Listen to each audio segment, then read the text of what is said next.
मैंने सीटेट की तैयारी कैसे करी, फर्स्ट अटैम्प्ट में ही मैंने कैसे निकाला और 95 स्कोर अचीव किया मैंने सीटेट पेपर 1 में, वो भी 10 दिन में। मैं एक गृहिणी हूँ और घर चलाती हूँ। कैसे मैंने जो है अपने पढ़ाई के साथ साथ अपना काम भी किया घर का, और कैसे मैनेज किया और कैसे कितने टाइम पर मैंने निकाले और कितने टाइम मैंने इस सब्जेक्ट को दिया, कैसे किया। बने रहिए इस वीडियो के साथ, डिटेल में आपको सारी बातें बताऊंगी और किस तरीके से एक मैरिड वुमेन घर चला के भी पढ़ाई कर सकती है और इसको क्लियर कर सकती है फर्स्ट टाइम में। ठीक है, देखिए जैसे कि हम डेली रोज़ अपना दिनचर्या वाला काम करते हैं, जो हमारा वर्क होता है, खाना बनाना, जो भी घर का काम होता है। ठीक है, मैं क्या करती थी, मॉर्निंग में थोड़ा जल्दी उठ जाती थी और थोड़ा सा जो मैंने नोट्स बनाया उसको रिवीजन कर लेती थी, गो थ्रू हो जाती थी।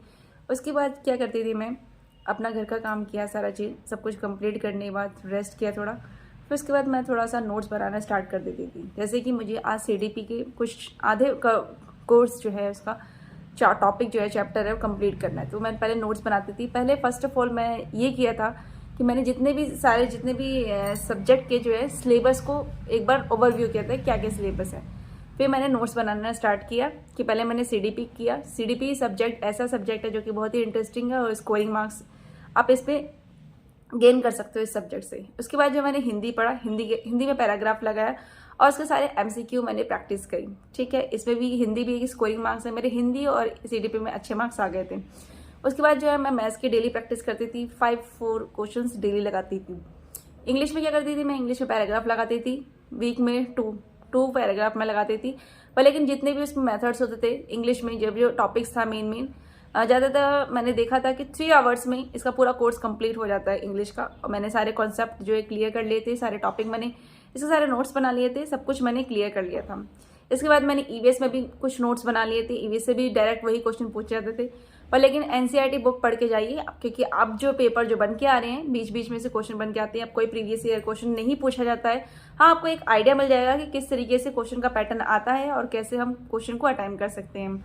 उसका क्वेश्चन का आपको एक तरीका समझ में आ जाएगा कि हाँ, एक आइडिया लग जाएगा कि इस तरीके से क्वेश्चन का पैटर्न है और इस टाइप का क्वेश्चन पूछा ही जाएगा, इस टॉपिक से पूछा जाएगा। तो इससे आपको आइडिया मिल जाएगा। जितना आप प्रीवियस ईयर क्वेश्चन प्रैक्टिस करेंगे, आपको अंडरस्टूड हो जाएगा किस तरीके से हमें कौन सा टॉपिक को क्लियर करना है, कौन से कॉन्सेप्ट का नोट्स बनाना है।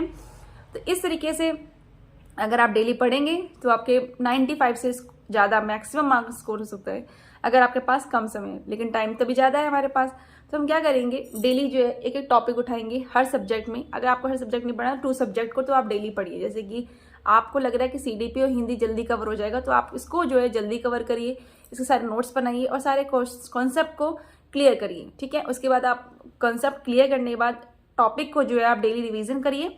और एमसीक्यू क्वेश्चन तो आप डेली लगाइए। एमसीक्यू क्वेश्चन जो है इट्स मस्ट, बहुत ज़्यादा जरूरी है, आप इसके क्वेश्चन जरूर लगाइए। मैंने यही फॉलो किया था और मेरे पास टाइम भी कम था और मैं घर का भी काम करती थी, तो मैंने सब कुछ मैनेज करते हुए मैंने हार नहीं माना। मैंने कहा नहीं, मुझे करना है तो करना ही है। तो मैंने पूरा एकदम जितना भी नोट्स बनाया था उसको मल्टीपल टाइम रिवीजन किया था। अगर मैं एमसीक्यू भी नहीं कर पा रही हूँ तो मैंने मल्टीपल टाइम प्रैक्टिस करी थी, सीडीपी का सारे कॉन्सेप्ट को क्लियर करा था। और मैं जो हिंदी की एमसीक्यू लगाती थी, हिंदी की कुछ ऐसे होता था ना कि कुछ वर्ड्स होते हैं उसकी मीनिंग अलग होती है, वो हमें नहीं पता होता, तो मैं हिंदी की एमसीक्यू ज़्यादा लगाती थी, क्योंकि हिंदी में डिफरेंट वर्ड्स होते थे